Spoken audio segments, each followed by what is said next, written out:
Hi everyone, I hope you're staying safe. Today I want to talk a little bit about luring. And luring is quite a popular method on teaching your dogs a new behavior. But I kind of want to talk about the pitfalls of luring as well. And one of the big problems that I find people have with luring is that they don't fade a treat out as quickly as they should. So I want to fade the treat out really quickly, usually when I am doing a lure, because I don't want to become too reliant on the treat. And a big complaint people always have is that my dog only does this behavior when I have a treat. And that really shouldn't be the case. Your dog should be doing the behavior regardless of you having a treat once they know the behavior. For example, Priest does not get a treat every time he sits. He understands the sit behavior and the sit cue, so he should be getting rewarded every once in a while for it. He should get rewarded with other things such as praise or petting if that's something your dog likes. And sometimes sit also gets him the things that he wants. So for example, last video I did wait for the door and Priest got to go out because he was sitting patiently waiting for me to open the door. And a lure can also be used to teach anything. And I want to go over the 4 steps to teach your dogs anything with a lure. I want you guys to be able to think of something and then teach it because you know the 4 easy steps on how to do that. And the first step is obviously having your lure. So you have your treat in your hand. You're going to guide your dogs into the position that you want them to be in using that lure, and then you're going to click or you're going to mark them and you're going to give them that treat. And I want you to do that maybe 5 times in a row. And as you're doing the lure, you're kind of already showing your dog what your hand signal will be. So for example, when I teach to sit, I take my treat, I put it between my thumb and my 2 fingers, and I'm just going to guide my hand up over my dog's nose to get them into a seated position. And as I'm doing that, I'm showing Priest or any dog that I'm working with what the hand signal will be, which will be a flat palm upwards. So that way, when I fade out the treat, I can just show my dog a flat palm, and my dog should be getting into the seated position. When I do a twist, I take my treat, and usually I just pinch it between 2 fingers and I guide my dog around. That way, when I fade the treat out, I can just use my finger and guide my dog around.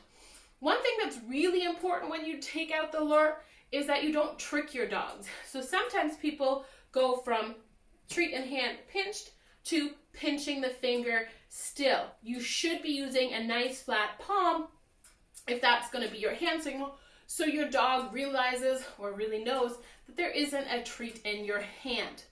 The next step will be to introduce the verbal cue.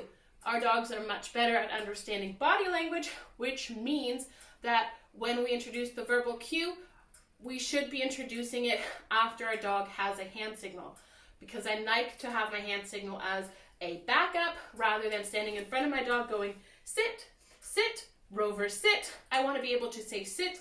If my dog does not understand the behavior in that situation or environment, I can quickly use a hand signal to get my dog into that position. The other thing you want to do is you want to say your verbal cue as your dog is doing the behavior, because our dogs associate verbal cues with a behavior. So as my dog is sitting, I want to say sit and then click and give my dog that treat. And last but not least, I do want to check to make sure that my dog understands the verbal cue by itself. So I will say sit. If my dog does not respond right away, I will use my hand signal. I will use my hand signal. The other thing I'll do is see if my dog is willing to just sit for anything. And that's a big thing or a big problem with the sit, because we teach our dogs that sitting in front of us is the ideal position. So our dogs generally offer a sit if they're confused or they just want a treat from us or they want praise or attention. While that is not a bad thing, it also often leads to dogs not really understanding the sit cue, but people believing that their dogs understand the sit. So that means when you take your dog to a new environment, oftentimes people start going sit, Rover sit, Rover sit, sit, sit. But the dog isn't really responding the way that we want them to because they are distracted by things and they don't really understand that verbal cue. So I'm going to show you those 4 steps, and then I'm going to show it to you with a different behavior that you can, again, teach your dogs. So, Priest, what I'm going to do is I'm going to take a treat, bring it up over his head until his butt hits the ground. Now, Priest is not a jumper. If he was a jumper, I would keep the treat a little bit closer to his nose rather than so far overhead. Okay, so if your dog is a bit of a jumper, feel free to bring the treat up to their nose the entire time and kind of run it at nose height rather than up above their head, because your dog might jump in that case. Good boy. Okay.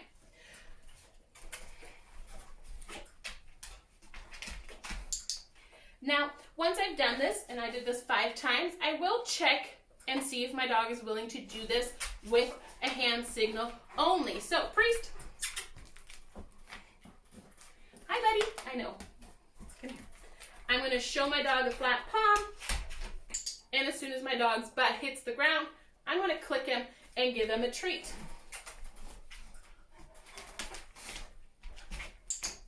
Boy. Right here. Come on. Now, if they've done this a few times and my dog is consistently following my hand signal, I'm going to switch to introducing a verbal cue along with that hand signal. So, what I'm going to do now is I'm going to show him the hand signal, sit, and as he's doing the behavior, I will click and give him a treat. Now, Priest is very lazy, and you see he's getting into it down. I'm going to get him back up into a seated position. Come on. Come on. Good boy. Because I want to feed him in position, as in I don't want to give Priest a treat unless he's back in the position that I've clicked him for. Sit. Good boy. And one more time. Priest, come here. Sit. Good boy. And now I'm going to try out my verbal cue. Okay? So, Priest, sit. Good boy.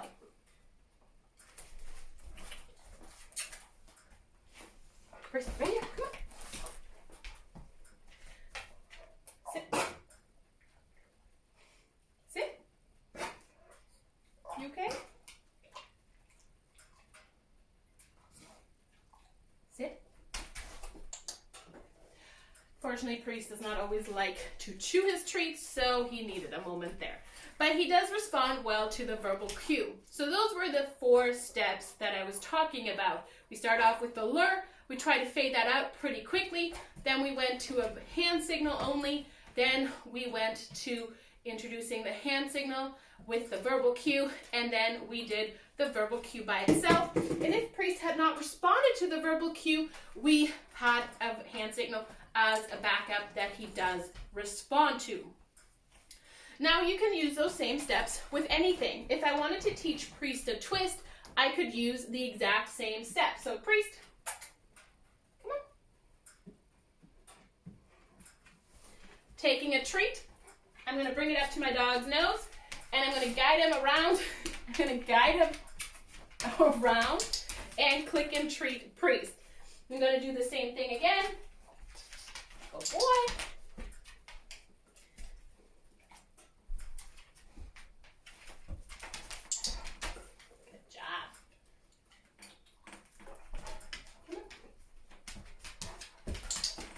Now I can see if he's willing to follow an empty hand.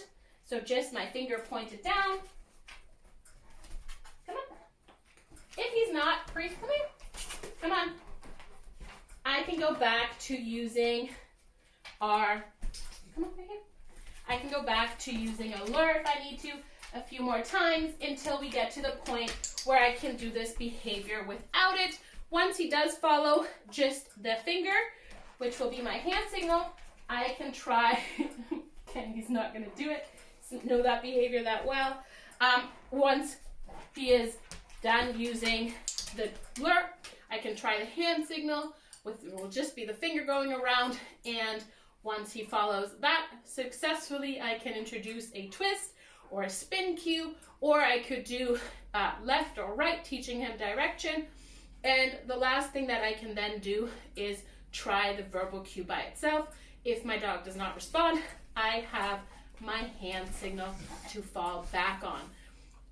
Number one, I don't want to stand in front of my dog repeating a cue over and over and over again, because that's not going to teach my dog anything. I'm just going to be saying blah, blah, blah, blah, blah, basically to my dog. So I want to make sure that I am actually teaching a dog a verbal cue before I use it, rather than trying to use it too quickly, which I know can be really hard for people because we are verbal people, or we like to communicate verbally as humans, while our dogs prefer to communicate through body language, which is why it's important that we start off with a hand signal and then move to a verbal cue.